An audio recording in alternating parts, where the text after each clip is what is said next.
So something really interesting, I think, with this strike that you see in Montreal. You see, let's call it evil Montreal. Evil Montreal. Bad Montreal. Bad Montreal is no metro. Bad Montreal is just complete no metro, and because of that, lots of cars. Lots of, but also lots of public, lots of active transportation. Yeah. That's what you have in Montreal with no metro. And then now we have, let's call this one neutral Montreal, which is Montreal with the metro. Yeah. As it is now. Beautiful Montreal. Now we could have a beautiful Montreal. Let's imagine what beautiful Montreal is, right? Now, like in the same amount that traffic has increased with the metro being down as it is, imagine traffic being decreased by the same scale and magnitude, right? And how that could happen, more metros.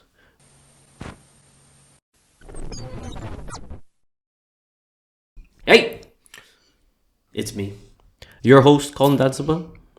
Welcome back to Metropolis. Today, I'm joined by internet superstar, Nashwa Lina Khan. Nashwa Lina Khan is a community educator, facilitator, and researcher. She's currently at Dawn Canada. You can find her cultural commentary on her Substack, Habibti Please, where she also runs a podcast. Thank you very much for joining me, Nashwa. Thanks for having me, Colin. How are you doing today? I'm doing well. How are you? Not too bad. Not too bad. It's F1 is finally over. Is it over? It's over. Yeah. The race was today. Okay. I don't know those things. Yeah. The race ended today. It's the last day. I think traffic will be going back to normal, maybe or maybe not. One of the things we want to talk about is, well, I guess not quite the traffic, but maybe inconveniences caused by the STM. That's one of the topics today. The other one, the anti-ICE protests happening in LA. I think you and I were talking about this before. We think there's a lot of interesting things going on over there, but also we have our own parallels, our own sort of anti-immigrant sentiments here in Canada. Bill C2, Mark Carney's first bill, sort of setting up the government to have powers to start mass deportations, very similar to the ones we're seeing down south. And of course, Bill 97. The Quebec government has a new bill that they're trying to use to supercharge the forestry industry here. And there's a lot of critics who are saying this is sort of stepping on Indigenous rights here in Quebec, which is a big deal. Let's get into it.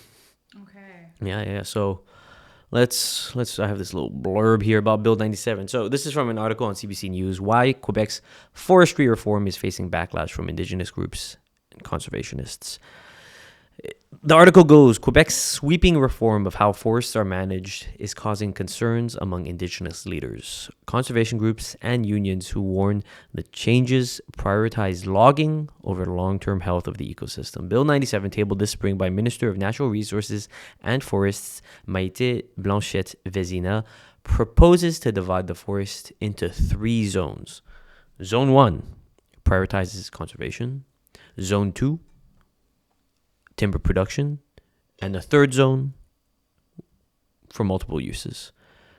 At least 30% of Quebec's forests will fall into that second category, Blanchette Vezina said. So I'm curious what you kind of make of this. We're already seeing we're seeing a lot of resistance to this. Yeah.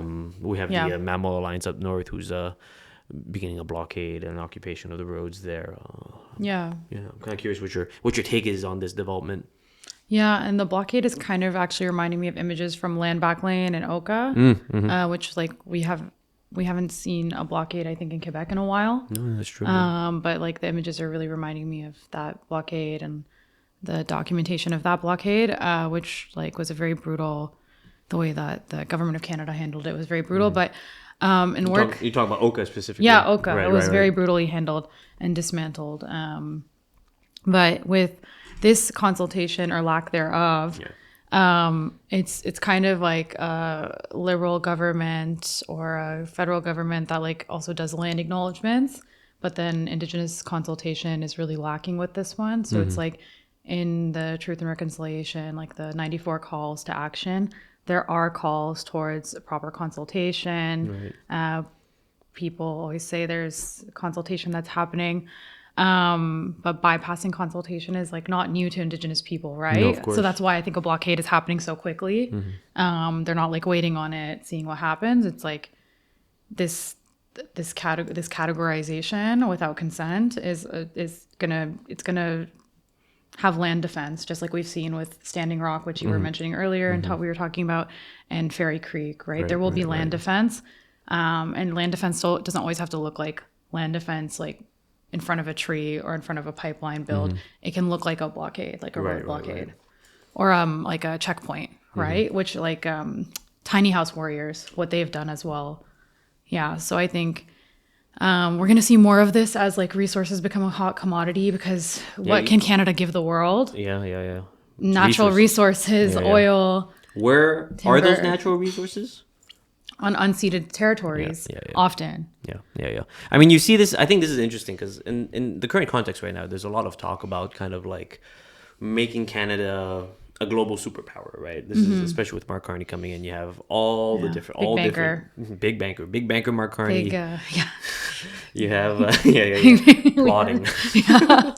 Unfortunately. He goes to sleep in his suit, you know. Unfortunately, but No, of course, Yeah. unfortunately, because you have he's coming in, he's telling premiers, give me your infrastructure projects. Yeah. Let's see what you have in mind to kind Yeah. of create these big sort of Capital. of course, capital. Yeah. These capital resources for the country. In Ontario, we see there's a lot of talk about mining around the Ring of Fire, potential resources, like mineral resources there. And you see this talk a lot happening where people are starting to talk about a potential new, I don't know, more sort of ish type of movement in there happening because of all this I guess resource fervor, right? Where in Ontario it's natural resources, in BC it's of course continuing I guess struggles around the pipeline that's supposed to be built to the coast there, so we can be shipping refined oil out to Asia. And here in Quebec, it's forestry, right? That's one of the things that's happening here. That's sort of how this kind of comes up in the Quebec context.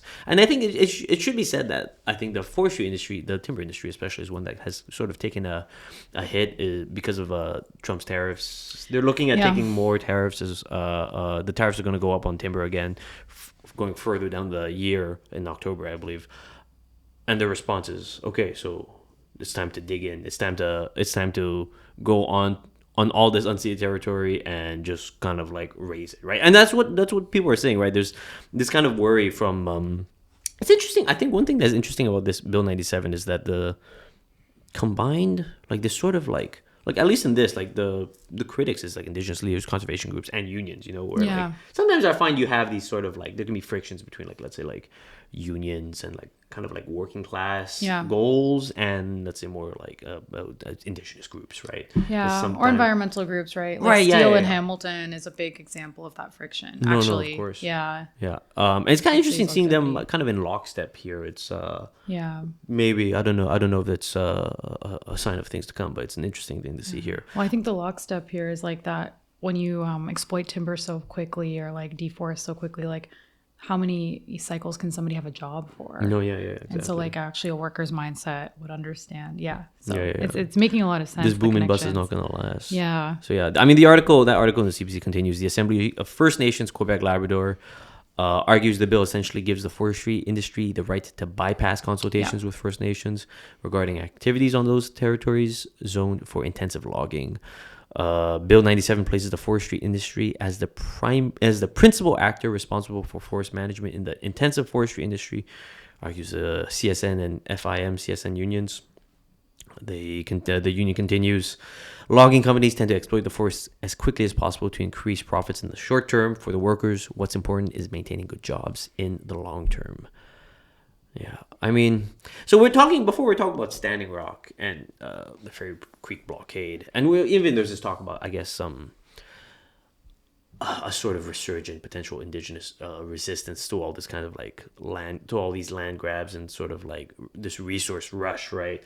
And I mean, to me, like this, so many of these conversations around the topics of this show kind of come down to those things of like relations to land, right, and like property as well. And you see this often, right, where like I think what was I'm trying to remember this topic I was trying to talk about with another guest, but essentially it's just I mean, you know how this goes, right? It's sort of like you have Canada, this gigantic kind of like colonial kind of like Yeah, project. giant Settler, colonial yeah, project, our colony. massive amounts of land, and of course they don't really have the capital, right, to really develop all of it. But you see like these attempts to kind of go out into these kinds of like I guess like to the colonists or the sort of industrialist, the frontier land, right, of something that's really far out. We need to. There's research out there, but there's just not really an effective means to get there. What I see from this bill is something that tries to begin that sort of like just the process of categorization, right? You're Yeah. saying that like, all right, we want to use this land. We're not going to use all of it, but let's divide it up into I don't know 30% chunks, and then. But I mean, like when we talk about like Quebec's landmass, that's like 30% of Quebec is like the size of like European countries, right? So we're talking Yeah. about like entire like gigantic landmasses being completely deforested, right? For what, right? The idea is that it's going to be for these like short term gains for an industry that's sort of, I guess, maybe feeling a little bit under the weather because of these tariffs. But this is something we see. It's not necessarily something unique, right? Yep. It's kind of interesting to see this kind of come up with Carney's first mandate, his resource rush. I don't know. Yeah, I don't know. Any other thoughts around this? To me, I think it's like what's the difference between a liberal government and a conservative government with the projects and bills we're going to talk about today. No, and, yeah, and the other pieces in the mandate letter. So the mandate letter, whenever a new prime minister comes in, there's a mandate letter, and if you read Carney's mandate letter, there's not a lot of the lofty promises that people who pushed things like strategic voting said there would be in there, right? The commitments to there's no labor minister right now. No, yeah. There's no minister of disability. People are like, voting liberal, we're going to get these things. Voting conservative, you won't. Oh, the environment will be better protected. No, it's not. Like, we're talking about this right now. Like, so in the mandate letter too, there's not a lot of it's if you didn't tell me that was Carney, you told me that was Polyev, what I think that mandate letter is a liberal mandate letter, I don't know. Right.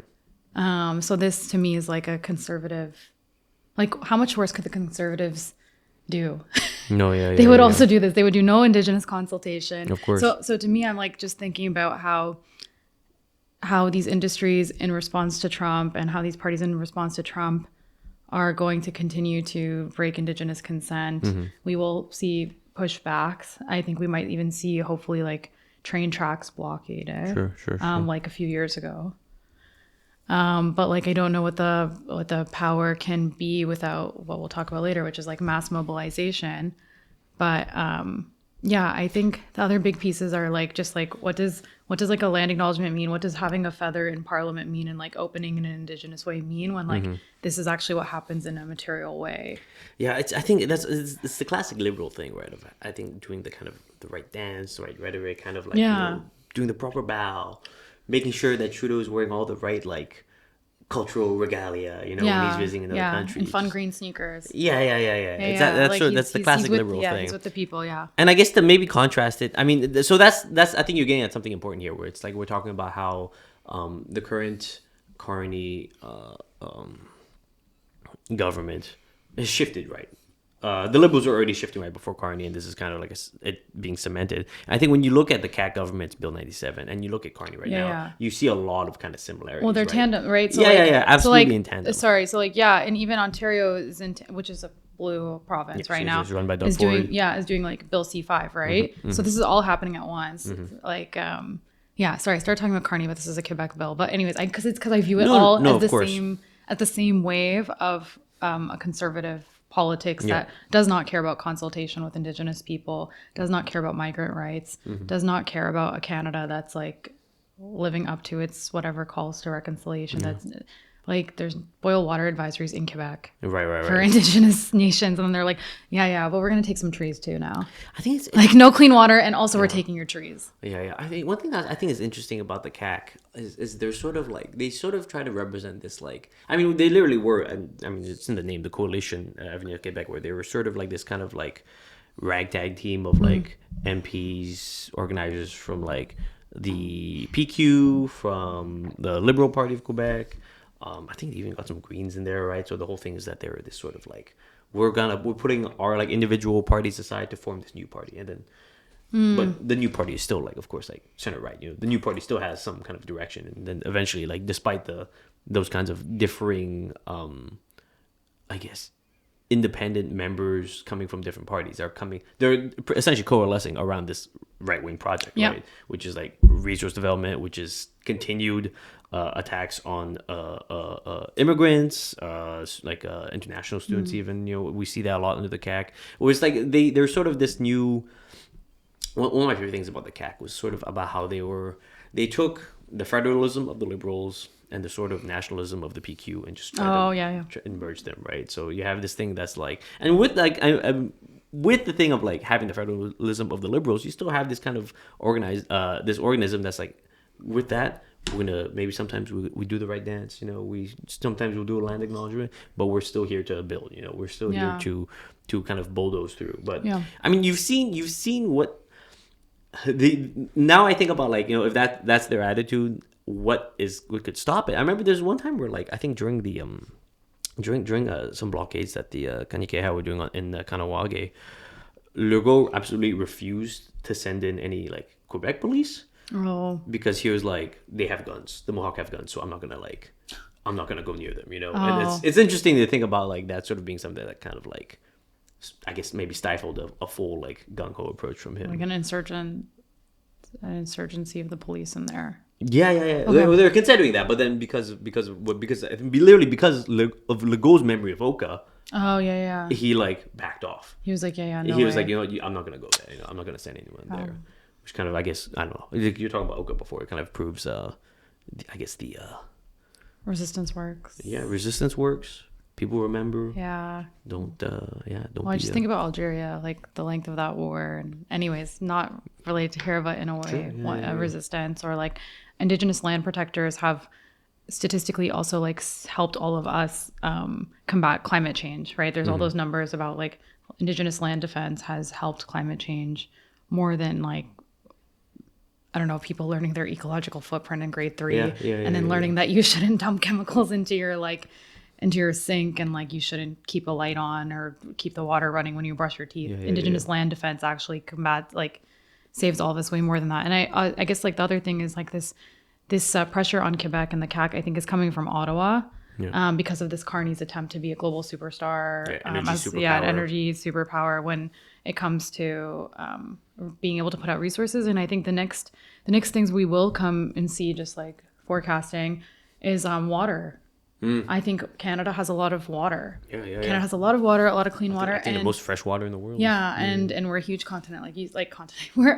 Canada, the continent. We're a huge country. It is. I mean, the size is continental. Yeah, sure. People would love if Canada was its own continent, but yeah. We're a huge country, or we live on a huge piece of land, and like our neighbors to the south are running out of water. Yeah. And that's the next natural resource, right? Like I think that's the next natural resource battle that could escalate Trump, could escalate all of this resource grabbing, and everything comes modeled, right? So like if this is happening with forests, and then Ontario with what's happening and like what Ottawa is doing, what's happening on the West Coast, like the next thing will be water, and we all need water. Like, as we know, like water is life, and like that's like a big land defender piece as well, and like a water protectors, but. Yeah, I don't know. There's there's a blockade happening, which is helpful, and I think maybe the CAC's memory also has Oka in there. Yeah, it seems like it does. But I think I want to go back to what you're saying about like Algeria, because I think, of course, it is. There's something to that where I think about this sometimes, right? So it's like I think the idea that Indigenous land defense does more for the environment. Like, I really want to try to break that down. As I understand it, that kind of line of arguing is sort of like the idea that indigenous peoples around the world sort of like defending their land, refusing for it to become sort of industrialized, and adding into the sort of, I don't know, like giant machine of like of capitalism, of kind of like carbon production, right? Is that sort of the idea that like it prevents this scale of industry kind of becoming even bigger? Well, it's like when Indigenous people, there's a stat that I want to remember, but it's like when Indigenous people defend pipeline building, there was a stat that came out that talked about how much carbon emissions it actually saved for North America that year. There's like a lot of Indigenous scientists who have been tracking these pieces now, and it's a lot about like indigenous land defenders, because they are willing to stop projects that each day the emissions would be so intense. But yeah, so CO2 emissions. So Here we go. I That's have the it. I have stat. it. I love that So stat. total Yeah. indigenous resistance against these projects on Ontario Island. This is from Yeah. Indigenous land defenders are the best defense against the climate crisis. This is a Yeah. report. There's a newer number too, but this number is a good one. Yeah, this is from 2021. But I think the idea here is the same, right? Yeah. So Yeah. It's only gone better actually. total indigenous resistance against these projects on Turtle Island include ongoing struggles, victories against projects never completed, and infrastructure unfortunately in current operation adds up to 1.8 billion metric tons of CO2, or roughly 28% the size of 2019 US and Canadian pollution.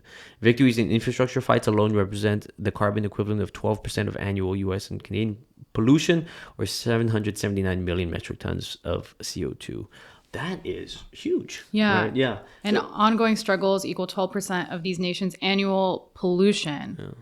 So the ongoing struggles of people who are stopping those things, and that's, they're making that their work, right? Yeah, I wonder what those numbers would be for this forestry stuff, right? Because like we think about the actual kind of like the way that, of course, like trees like take in carbon dioxide, right? If if the 30% of Quebec's kind of like forestry industry is suddenly like just completely like bulldozed and like afforested, then what's trapping all that, you know? I think, I mean, you see this a lot. I think of like Brazil. I think of even like where Tibet, like where I'm from, right? Oh, like, yeah. One of the ways I always think about it is that like you have this territory, this land that's sort of like in some sense is being sort of underused, right? Like it's there's this idea that this land that Tibetans are on, or of course like whatever, like you can fill in any kind of like indigenous like group, but like they're not using the land. They're wasting it. You know, there's a lot of potential here. And usually the term, they always mean that in a sort of like, in a very kind of high modernist, like we need to industrialize, we need to develop it. And these groups are not developing it, right? You see this with Standing Rock, you see this with the Wet'suwet'en, where there's this idea that all this land could be put to economic use, capital use, but indigenous groups aren't doing that, and that's why we need to move these groups aside off this territory so we can begin this kind of a capital extraction. Yeah, or there's just indigenous ways of doing certain things, like like controlled fire burning or forest burning. Like there's and so it's also like indigenous resistance, I think, has also helped a new generation understand that we don't need to be in these like carbon invested projects. Like there's also like just like the green movement as well has a lot to think. Indigenous people, like there's other ways to have jobs and pieces like that. But yeah, I think water is the next frontier, and that's why people have to like start fighting things now. Like can't be like, oh, we have so many trees, so it's fine, or oh, tree planters, we can hire them every summer, and then you need to be those proactive. Trees, like it's just like this is like a very also it's just like it breaks consent, right? It breaks all the things that Canada is saying that they're reconciling with, that just like other settler colonial nations like Australia. Right. Yeah. Yeah. I mean, if for Bill 97, it appears that absolutely no consultation was done, which is bold. It's bold. It's clear. I mean, I think it on one end it shows that the CAC is like, it's like they're completely like fine with that. You know, I think they see. That's I mean, a lot of times you have to know your enemy, and they're fine with it. Yeah. They're fine with it, and I'm sure because of like Carney coming in, wanting Canada to be this energy superpower, they understand that there's sort of like this is a context where they can shove, where they can kind of make these bold moves without much backlash. They hope, you know, but of course there's going to be backlash, as we're already seeing at these blockades. Let's go on to our next topic. Yes. So, you ever been to LA? No, but I've been to Orlando, Florida, where I grew up. Yeah. Not my question. But similar issue. Oh yeah. That's actually it's a similar issue, and that's why I feel like I feel a lot seeing those images we're about to talk about. Yeah. So similar issue, and that's what I was talking about, is the absolutely massive, widespread anti-ICE protests happening right now in the United States. So for those who don't know, ICE, Immigration Customs Enforcement, this sort of pretty recent government body that's been created. They are, I mean, since Trump has come into power, one of the big things from Trump, right-wingers worldwide, immigrants, illegals. How do we deal with them? Where do we put them? Well, ICE I think represents one of the more incredibly violent ways that right-wingers are deciding to deal with immigrant lives.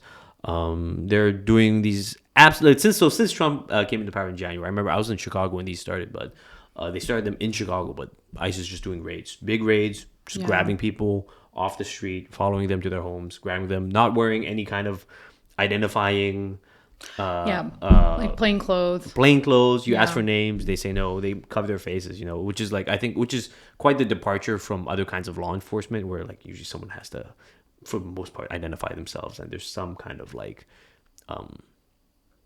accountability that is put to that individual officer who has whatever badge number. These ICE agents are I think working under a completely different set of rules, right? I think I mean, a lot of people are like questioning the kind of like legality of a lot of this stuff. Some of the stuff they've been doing, of course, is going after people who are U.S. citizens. We hear about they're making some they're having some oopsie moments. It's all messed up, but like they're having some big mistakes happen. I think there's a guy who's stuck in El Salvador right now. Yeah. I mean, that's one of the things about this which I find so, because it's just such, what do you call it, that kind of control, that when somebody has absolute control and power, they're drunk, they're corrupt, but there's like just no checks. There's no unchecked checks. Power. Unchecked power. Yeah. And I guess we can't talk about this without talking about what happened to international students in the U.S. who were involved with Palestinian protesting, and then that triggered like now all of these people who've like worked and paid taxes and Well, so we've seen So you're sort of referring to the ICE and other I guess like politicians who are talking about potentially removing the student visas from people who had participated in pro-Palestine protests or who had written. And like ICE would go to their houses and just university administrations to keep their funding, because Trump was also very universities, because universities have the dreaded diversity, equity, inclusion strands that are killing American morale and American understanding of the world. So the ICE people, like, I think LA, what's happening is great, and we should talk about that. But actually, the context, the first few kind of ICE grabs were students. Were students involved in the encampments to make a point. You speak out, you protest, this happens, and now it's Mexicans who are in California, which is actually formerly Mexico. If we're being like really precise about it, and so you can't protect a solo student getting grabbed from their house because their dean gave the address, which is already a horrific thing and a different topic. But people can protect their community members, like you're saying, that are like what happened is in LA. People are going to workspaces and just grabbing people because they know like everybody who is part of this factory is undocumented. And so if everybody's undocumented in this factory, we just go in and we raid it. And people started like locking them out or like locking them in, I heard at one time. And the city just mobilized, because I think the big difference is everybody in the US knows an undocumented person. And like, I hate to use this language of like, everybody loves a woman and like, that's why you should be kind to women. But everybody genuinely loves an undocumented person in the US. Having grown up in the US, I can tell you, it is really hard to get citizenship in the US. It is extremely difficult. That's why people are like, oh, why is this person paying taxes for 20 years and didn't get citizenship and has lived in the US? Like a lot of the Mexican people being deported, and there's kids are sharing stories on social media. And it's like, because it's really hard. It's not just paying taxes that gets you citizenship in the US. It's not just staying 3 years. It's really a difficult interview process. It's difficult to get an appointment. It's difficult to prove that you're worthy of being there. But like, you can pick the vegetables and fruits. You can raise a family. You can pay taxes. You can work these really hard union labor jobs. If you've seen the video out of Boston with like the guy who got abducted, he used to work in a refinery, and he's working one of the most like risky jobs that has one of the highest like workforce injury rates, and he got abducted and his whole family. Anyways, kind of getting off topic, but yeah. The topic is immigration. Right? The topic is immigration. But we want to talk more about LA and like set out that context in ICE, and then talk about Canada. But Well, I mean, you're beginning to get into like a lot of it here, where it's like, so you have these ICE raids. A lot of times the legality of it is questionable. A lot of times, like you're saying, it's sort of these demonstrations of unchecked power. These agencies are absolutely emboldened by having such a right wing kind of like fear monger about immigrants, and everyone feels like his mandate is sort of to like, I mean, his promise was what, like 1 million deportations, right? He made that wild promise. So you're like, how are you going to deport 1 million people? And you're like, this is how you do it. This is how you do it. Completely. This is how you do it. Like illegally, completely, unethically. Of course. There's no guy at a table with a bunch of files and names going. No, there's nothing. They're going in. They're being like, all of you, take you to the airport. Boom. And someone's like, I'm an American citizen. They're like, or take you to the facility. You're gone. So people do not like that. People are showing up incredibly. I think right now these anti-ICE protests have spread to around 40 different cities across the U.S. LA, of course, I think was a big kind of We drove them out until they got the National Guard Yeah, called, which yeah, is yeah, amazing, to be honest. next level, right? I mean, so like you were saying before, LA, I think in the context of LA is very different, right? Where you already have this is sort of like used to be, it used to belong to Mexico. You have a lot of people who are either Mexican descent, massive immigrant communities in LA. Yeah. Lots of people who are undocumented, right? And LA is a solidarity city. Yeah. Where it's supposed to be. Yeah. So solidarity cities are sort of these like I would say municipal projects where cities, municipal level governments, and police under their control agree to not give information about citizenship and, like, let's say someone's undocumented status to federal bodies, to Yeah. organizations like ICE, or in Canada, let's say like CBS, it was Custom Border Security Service Agency. In LA, I think one of the concerning things, one of the little stories in this absolutely huge story, is how LAPD was showing up with ICE for a lot of these raids. Yeah. Sometimes before, sometimes after, and there's most of the time is sort of in tandem with ICE, right? Which kind of goes against this kind of solidarity city, I guess, project, right? And I think to me, when I saw that news, then I thought about Montreal, right? Yeah. Because Montreal, it's not officially a solidarity city. There's been lots of attempts to sort of make it here, but I think the big question that for me that comes to mind is like, if you can have a city that successfully signs on to this thing about being a solidarity city, protecting immigrants, not sharing their information with powers like border security agents, but they end up doing that, then what can we do about it, you know? And I think LA is answering that kind of question, right? Where it's like, okay, of course, like if the LAPD is not actually is giving out information about my neighbors, my coworkers, then we're gonna show up. We're gonna block their attempts to sort of like kidnap people and disappear the people who are my neighbors. You know, I think it's something incredibly. I think it's difficult to see, right? Because you have this incredible disrespect, I think, for human life. In the name of this sort of like nationalist project that Trump is behind, this, I would say even like fascist project that Trump is behind that scapegoats immigrants. And on the other hand, I think it's incredibly heartening, right, to see people turn out with so much organizational energy, right? I think something I've been sort of listening to was the stories of some organizers who are working there and who are talking about in what ways that their specific, whatever, like little lefty organization tries to help with the capacity of these raids. One thing that they do is they just try to keep these very like large networks of communication. So as soon as someone hears about an ICE raid that's about to happen, they like ring the alarm and then people show up, you know, which I think is incredibly heartening, spiriting, you know. Even for me, the question,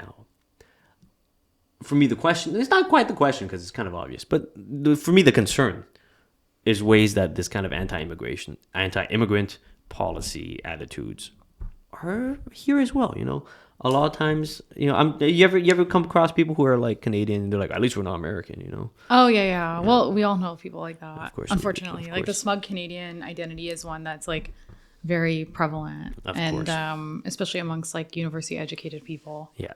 I find, but yeah. The university types.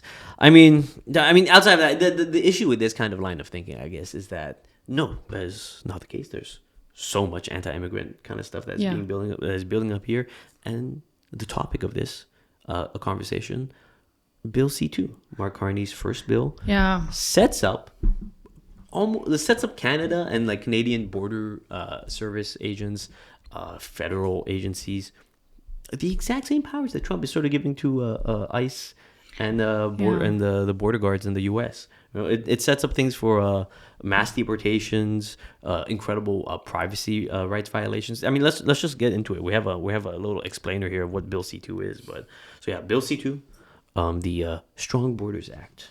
Yeah, we got to make the border strong. And I guess like something to also add is like the federal election that just happened. Every politician that was a politician that could debate brought up border security, actually, including Jagmeet Singh, brought up strengthening borders, which is a dog whistle that we understand from Trump to be fueling this type of sentiment, actually. So Anyways, it goes back to this cycle of like, this is no surprise actually, but for it to be Mark Carney's first bill is making a statement. Yeah, a of very course. It's intentional showing, hey, this is where my priorities are. Yeah. This is like my first little gift to you, the right, or whatever kind of right or wing to is. like old stock Canadians, I would say, is like the kind of, or like the old stock immigrants who think that new immigrants are getting a different ride. But No, that's a whole conversation on its own. that's its own conversation. But if the bill passed, it aims to block refugees from applying for asylum after 1 year in Canada. It gives government unchecked powers to cancel thousands of permits like work permits, study permits, or refugee claims, setting the stage for mass deportation. It removes privacy protections by using migrants as a scapegoat. The bill aims to erode privacy rights by sharing private information about migrants between jurisdictions, different levels of law enforcement without restriction, and it also allows law enforcement and Canada Post to open mail.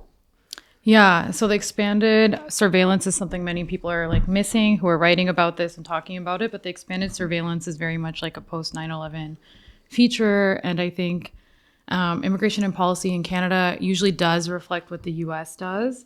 Trudeau was like a very rare wild card in this like mix, but like people are always also like people who are very smug about being Canadian are very smug about Canada and immigration and how Canada's a country that's very generous to immigrants, like allows many immigrants in. There's not That's really kind a of the Trudeau change. legacy, right? That is the like, Trudeau senior legacy. He's like one. No, I mean junior. I mean junior. I mean Trudeau senior as well. But he did junior, the 5 year to the 3 year for the application process. Yeah, you're right. And he was just like 1 billion gajillion immigrants, like under my watch.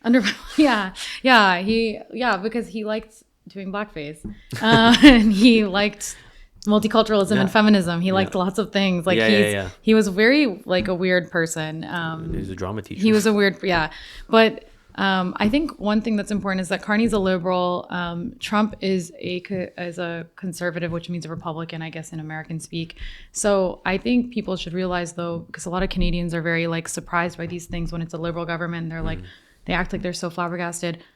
The Democrats, Bill Clinton, tripled border security and money towards the border budget when he was in power. That's a Democrat that people loved and also thought was like a Trudeau-ish type guy. Yeah. Like people had that kind of understanding of Bill Clinton back in the 90s, right? So like Clinton with border control tripled in size. Obama is like a Justin Trudeau, right? Like the mirrors, right? Yeah. So like nice, Obama clean cut, happened, professional, like very progressive, well-spoken. like has a Spotify playlist with Mitski, but also bombing kids in Yemen.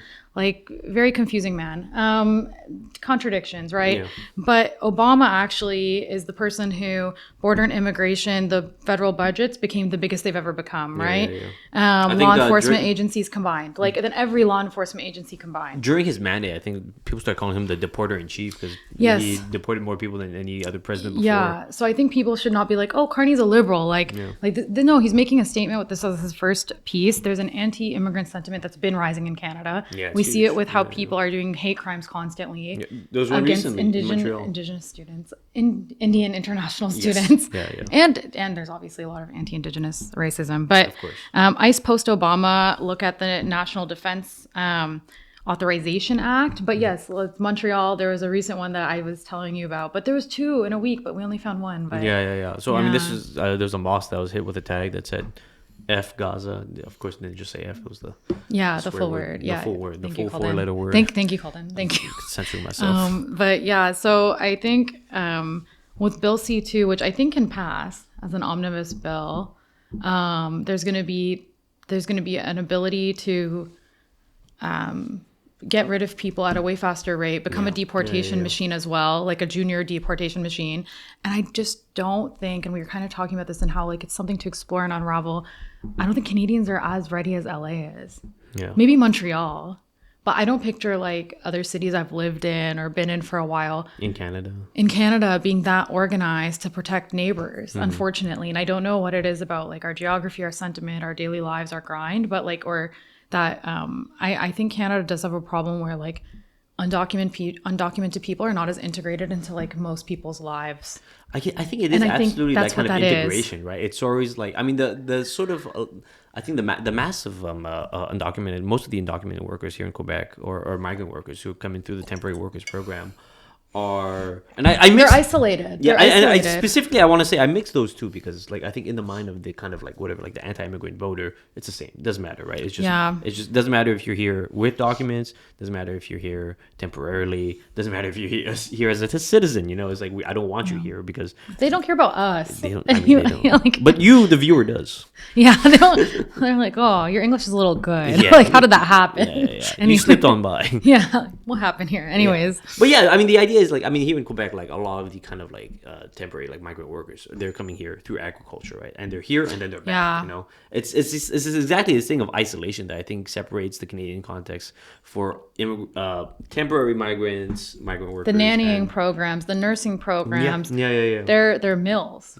They're mills, and they break people's bodies down until they're not useful anymore to the Canadian project and Canadian labor. And then some people, none of the agricultural workers get to stay. Actually, No, yeah. I mean, there's that big case. This is not Quebec centric, but there's that big case in I believe it was Ontario. These Jamaican like agricultural workers went to the UN because they were talking about how their conditions as migrant workers in Ontario working on these farms was akin to slavery, you know. And the UN was like, oh yeah, this is. We looked into it. Absolutely true. Yeah. The United Nations, even though the United Nations like.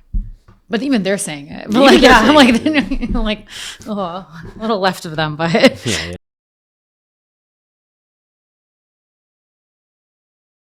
Technical issues, but we're back. We're talking about the deportation machine that Carney is trying to build here, right? Because Yeah. I think what we saw with the last, like, let's say, year of liberal policy, even when it was still Trudeau, you had this sort of backpedaling on things like immigration policy for the liberals, right? Because we were talking before about how liberals, Trudeau, big lovers of immigrants. Immigrant communities love liberals, you know, for the most part. yeah. People were like, hey, they allowed me in. They're friendly to me. Have more people coming in. Of course, it's going to be nice. Yeah. You see a massive shift happening right now, I feel like, in Canadian consciousness, especially towards immigrants. Where I mean, I talked, and of course this is so anecdotal, but I talk to friends, and friends are telling me about like the kind of like family dinner table conversations, the anti-Indian sentiment, the anti-Chinese sentiment is going through the roof, you know. And I think so. There's something there, and this is sort of why we have this thing of Carney putting out this kind of bill. This is why we have people like Trump, right, who can mobilize ICE, who can give ICE these kinds of powers, right? Because we have to think about this kind of like, what is this mandate that they're sort of receiving from voters? What is this sort of desire from whatever voter base there is?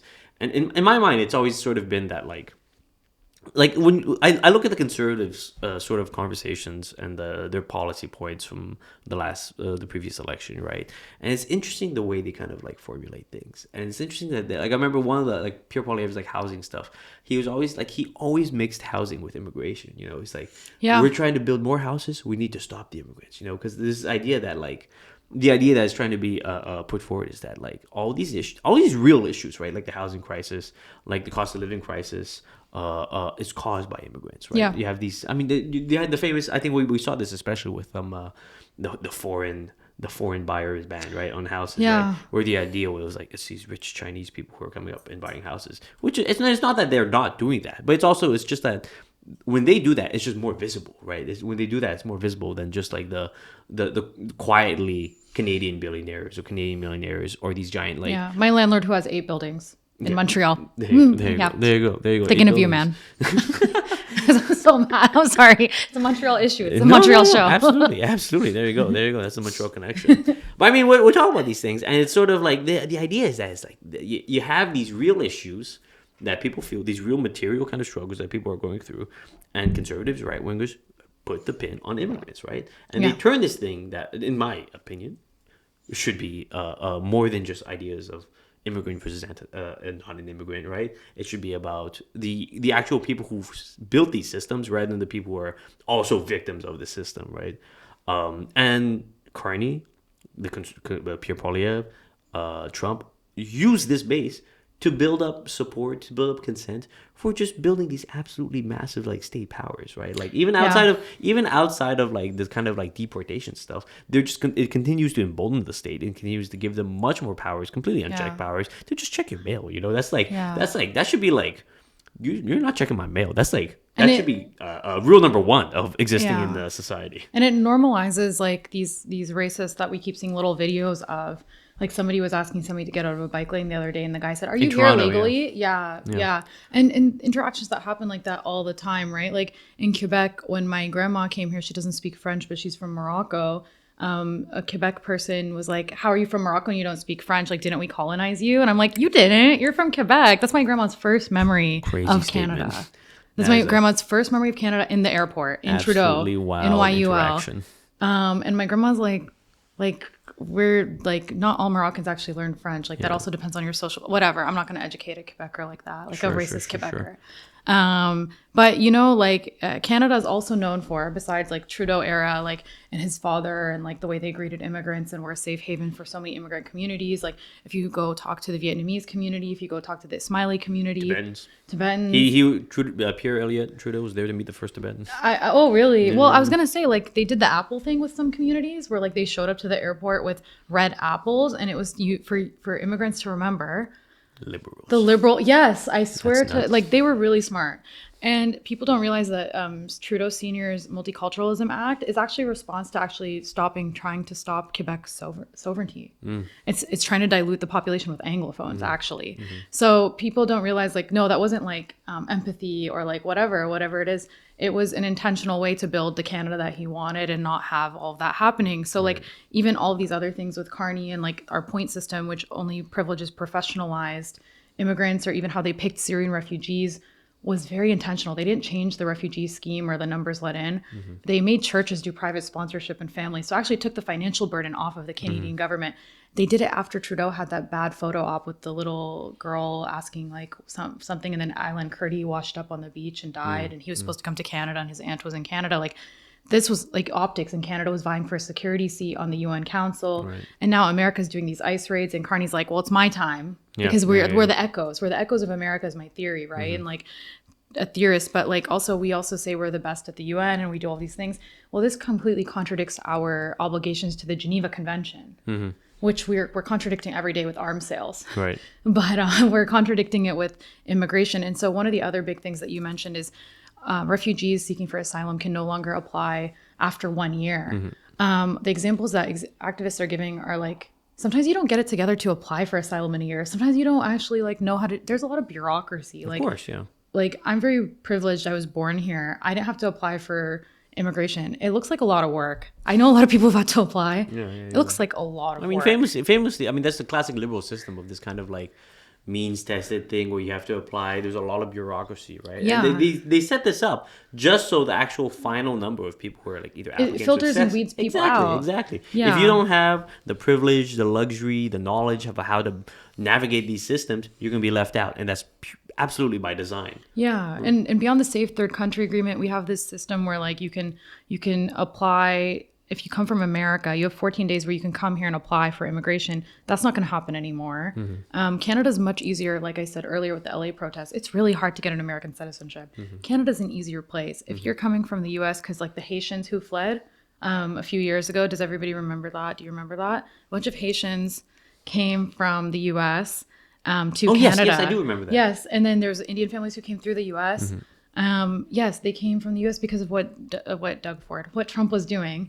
It's easy to mix them up. Yeah, it is very easy. They both have the same beautiful hair.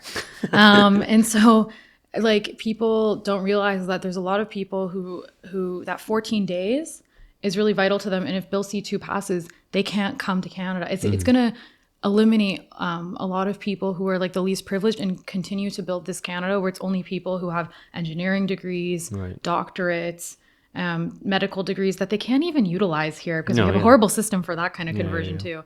It's keeping this elite class of like cosmopolitan professional class of Canadian immigrants that kind of like hate each other because of capitalism. Like they talk about each other disparagingly, like the kind of like, because everybody thinks like we only have like scarcity thinking with jobs and scarcity thinking with resources right now in housing.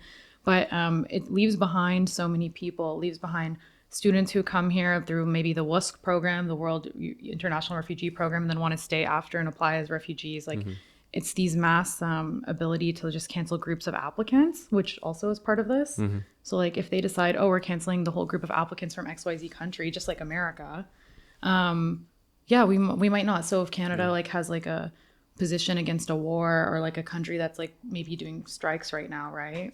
Like maybe Canada suddenly is like, yeah, no more Iranians. It's all right. Boom. So we can now do that through this. I think one thing we forgot to mention as well is this gives all this power specifically to one person. Yes, absolute power. Yeah. Absolute power. It gives all this kind of the decision making to the immigration minister, right? Yeah. Which I think, I mean, if we're talking about just pure like politics, I think is sort of a very calculated move, right? To sort of keep these decisions away from Carney, away from the prime minister, because there's some like there's some level of like, if you have someone whose job it is to do these sort of things, that's not the prime minister, then like you can let them just absolutely run rampant with these kinds of power, and then Carney can be like, hey, that's not me.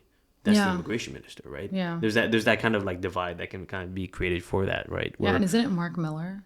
No, it's someone else now. Mark Miller used to be the immigration minister. It was Mark Mendocino one time. Yeah. That guy. I mean, they always cycle through those just yeah ghouls of the liberal caucus.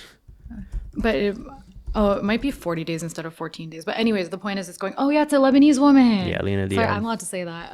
Yeah, yeah, I'm allowed to say that. She is Lebanese. Yeah, probably Phoenician. All right. Okay. We don't gotta go there. Okay.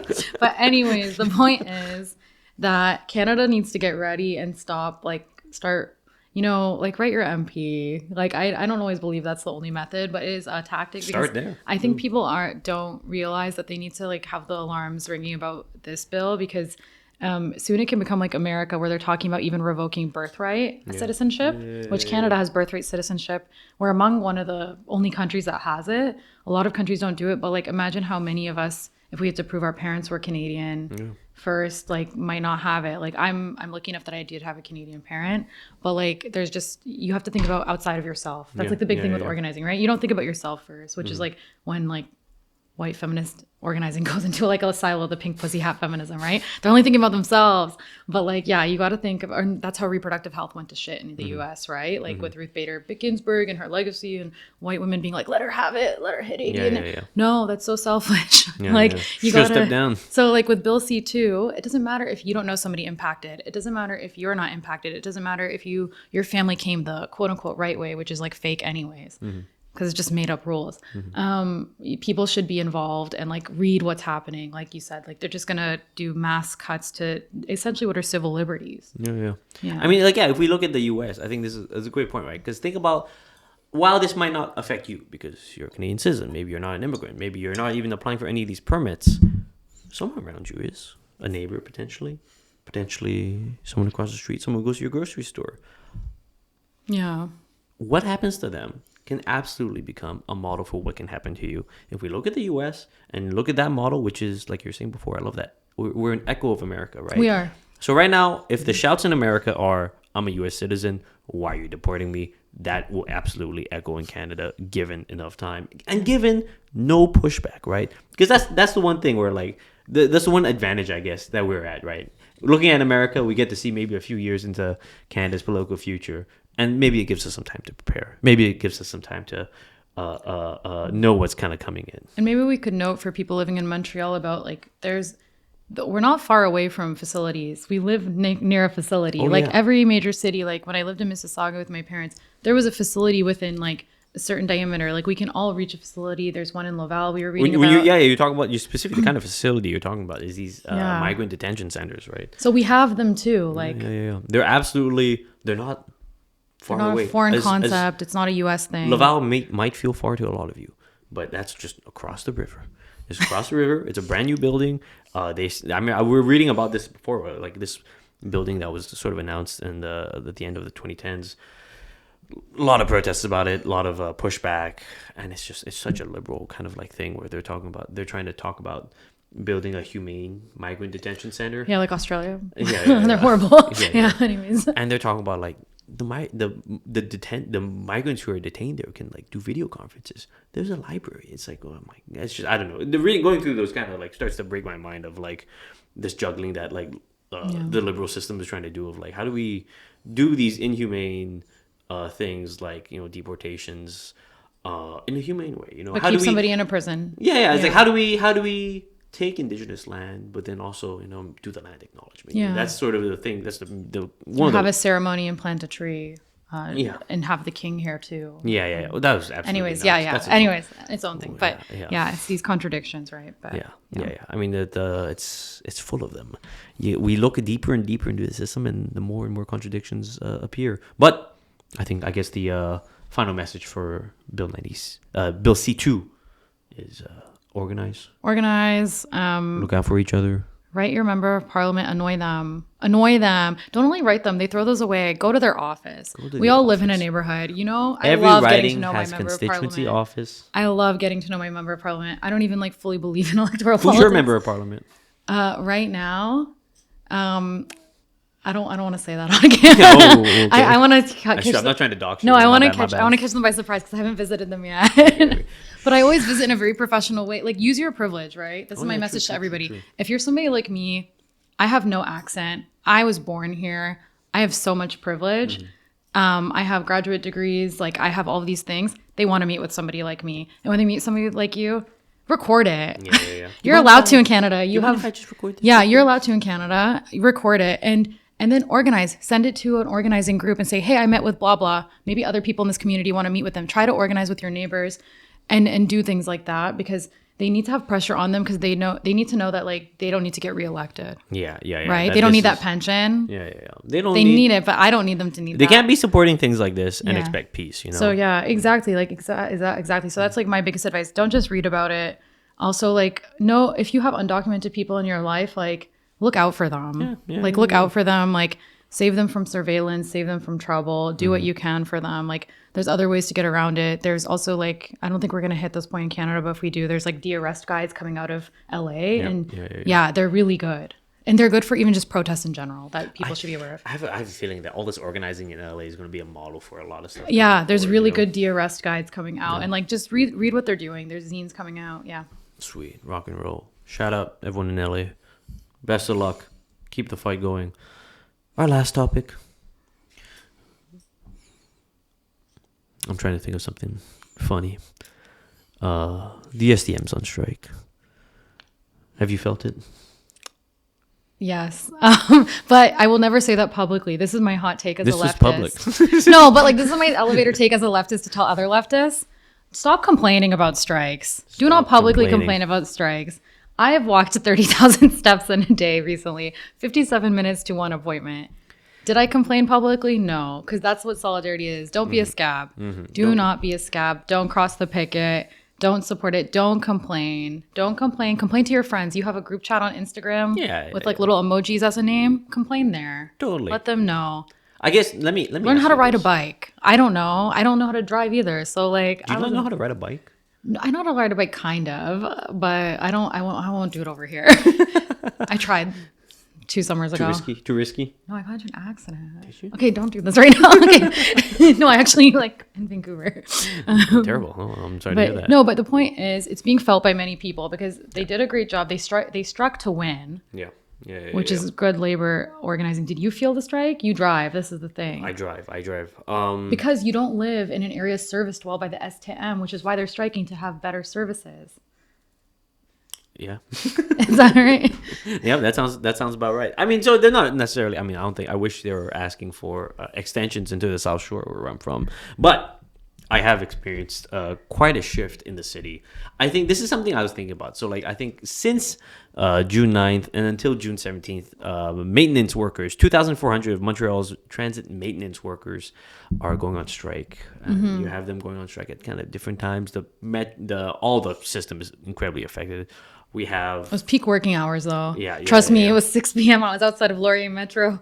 It was like people were timing it. It was like the Day of Judgment, like in Islam. It was like the Day of Judgment. It was in front of Malkhayal when it happened to another day, and I was like, oh my god, all hell was breking loose, and I was like, guys, just like every communado taken, every bike taken, people fighting for the bikes as one dog. I watched it happen live. So yeah, Judgment Day. I think as a driver, so something I saw as a driver was a sort of a different version of Montreal as a city, right? Okay. So as a driver, I saw Montreal that is much more car dependent, and especially coming from Longueuil, right? Because I think there's this idea of like, of course, you're going to hit traffic, no matter what. But there's a certain like level of traffic I've come to expect at certain times of day with the STM down like this, it's increased so much, right? Yeah. And the city I've seen is like what I see in that. Of course, like I think you have a lot of people who I think very what's the word here? Not quite problematically, but they're kind of like it's irresponsible. I think to really try to make the main story of these strikes inconveniences. Yeah, exactly. That's what I'm individual like. You keep that in the inconveniences. group chat. Yeah, You keep that in the group chat. because I mean the whole thing is that they're trying to, what the STM workers, the maintenance workers are fighting for is work-life balance. They have 12-hour shifts that they are okay with. They want that to continue. They want to. Or let me read this here. The employer wants to rip up those schedules and make people work 2 weekends a month instead of 1 weekend a month. It's not that way that we get people to work for the STM. And they work 12-hour days. And they work 12-hour days. The union says the transit authority wants to get rid of 12-hour work days. Its members, however, believe those schedules provide a better work-life balance. So I think the idea is like they're okay with that 12-hour day because of, I guess, how much they're paid for it. But also it gives a little more structure where their employer wants to split that up and have it be much more scattered, often unreliable. It's not necessarily unreliable, but kind of an erratic schedule, right?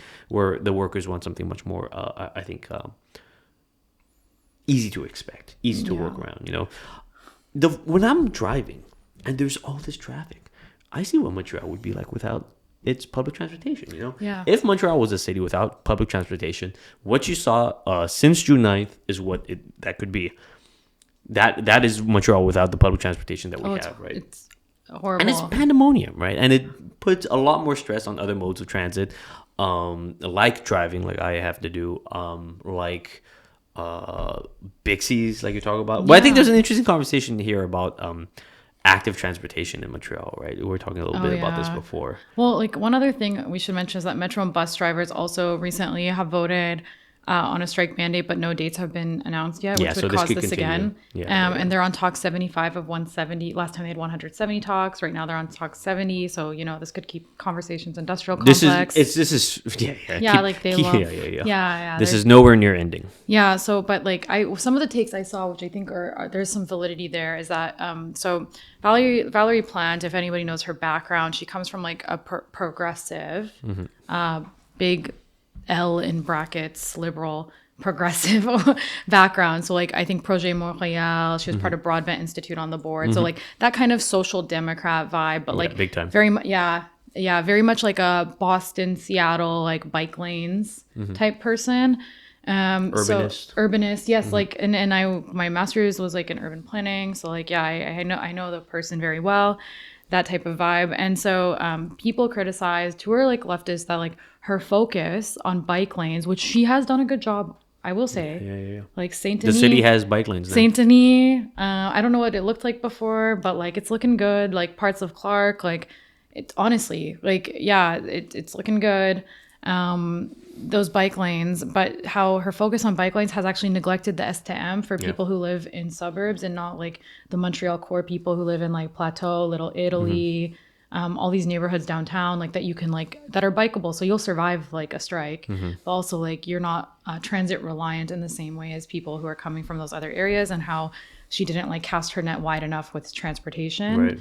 She just focused on her bike lanes and other projects. And I thought that was an interesting observation. No, that is an interesting take, because like I guess when we think about the people that this strike puts the burden on the most, or the least rather, it's sort of her little fortress of Projet Montréal voters in the Plateau, right? The people who are kind of like at the main epicenter of all this kind of like bike lane infrastructure, whereas the people who are like a little further or out in like further flung areas like the suburbs, like northern parts of Montreal, they have to rely on them on either metro or car.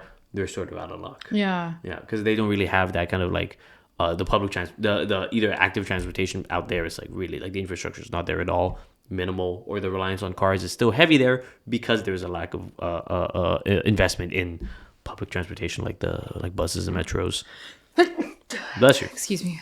Sorry. That's all right. Yeah. But I think, so something really interesting, I think, with this strike that you see in Montreal, you see, let's call it evil Montreal. Evil Montreal. Bad Montreal. Bad Montreal is no metro. Bad Montreal is just no metro, and because of that, lots of cars. but also lots of public, lots of active transportation. Yeah.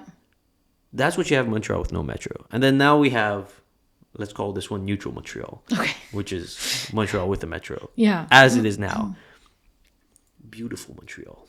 Now We could have a beautiful Montreal. Let's imagine yeah. what beautiful Okay. Montreal is, right? Okay. Now, like in the same amount that traffic has increased with the metro being down as it is, imagine traffic being decreased by the same scale and magnitude, right? Oh. And how that could happen, more metros. More People learning how to ride bikes. Huh? More people learning how to ride bikes. Sure. I'm fine with whatever. No. More metros. I'm fine with the bike riders either staying the same or going up. More metros. More metros. There you go. More metros. But more metros. yeah, especially in the winter. Yeah, absolutely. It's hard Especially with the Montreal winter. But like, I guess it just speaks to how much the STM like actually moves the city, right? Huge. It's the pulse of the city. Like It's the lifeline. Yeah. And I think I read somewhere, I'm not positive, so like, please somebody don't fact check me on this. But I think it's reasonable. I heard that Montreal actually has a bigger ridership than Toronto. Yeah. Montreal's the third And I believe busiest, it. Montreal's the third busiest public transportation network in North America. After And New we York should and Mexico mention City. that. And so like, of course, like the people who carry this city deserve like better working conditions. We should not be complaining about 1 week of inconvenience. Like, what does that mean? Like, not much for like what we have, which is like, we could have better.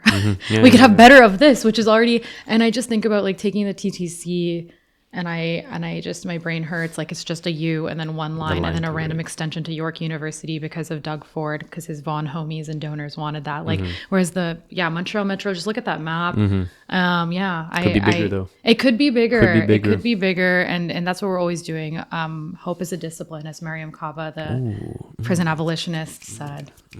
Hope is a discipline. So we're always hoping for more neighbors organized, better metro, and that people feel safe here as immigrants. Yeah, I think. Yeah, I mean, to take it back to what you're saying about this, I guess, this source of pride for the city, right? So there's these attitudes we have, right? You have let's say this one person who sees these strikes and is only thinking about their inconvenience.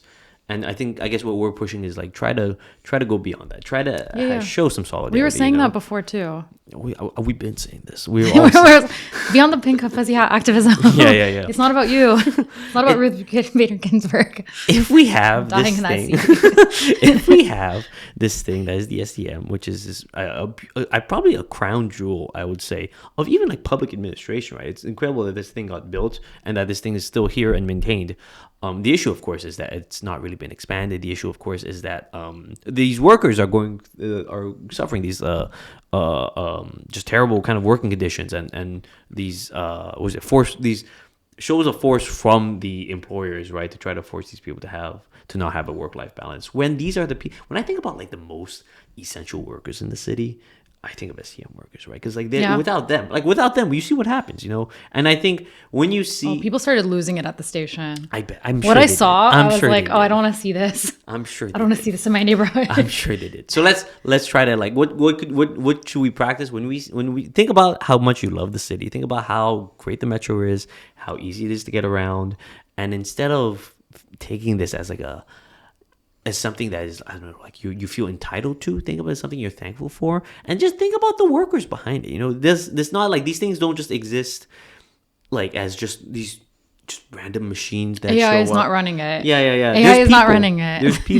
people behind the scenes keeping the whole thing running, and we should be thankful, and we should hope that they get everything they're asking for. But it seems like it's a long way from that. Yes, and we might have a few more weeks of getting steps in, which is okay. That's fine. That's okay. Get those steps in. I'm getting those steps in. You said 30,000? One of those days. Incredible. Well, the next time I see you, maybe it'll be more.